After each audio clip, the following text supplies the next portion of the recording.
Where the Wild Things Are. Story and pictures by Marie Senda. The night Max wore his wolf suit and made mischief of one kind and another. His mom called him Wild Thing, and Max said, "I'll eat you up." So he was sent to bed without eating anything. That very night in Max's room, a forest grew, and grew, and grew, until his ceiling hung with vines and the walls became the world all around.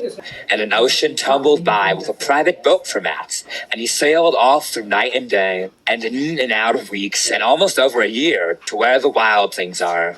And when he came to the place where the wild things are, they roared their terrible roars and gnashed their terrible teeth and rolled their terrible eyes and showed their terrible claws. Till Max said, "Be still," and tamed them with the magic trick of staring into all their yellow eyes without blinking once. And they were frightened and called him the most wild thing of all, and made him king of all wild things. And now, cried Max, let the wild roughest search.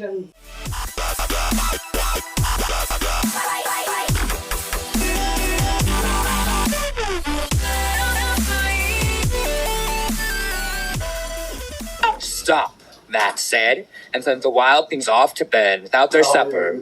And Max, the king of all wild things, was lonely and wanted to be where someone loved him best of all. Then all around from far away across the world, he smelled something good to eat. So he gave up being king of where the wild things are. But the wild things cried, "Oh, please don't go. We'll eat you up. We love you so." And Max said, "No." The wild things roared their terrible roars and gnashed their terrible teeth and rolled their terrible eyes and showed their terrible claws. But Max stepped into their private boat and waved goodbye and sailed back over a year and in and out of weeks and through a day and into the night of his very own room, where he found his supper waiting for him. And it was still hot. Now wasn't that lovely?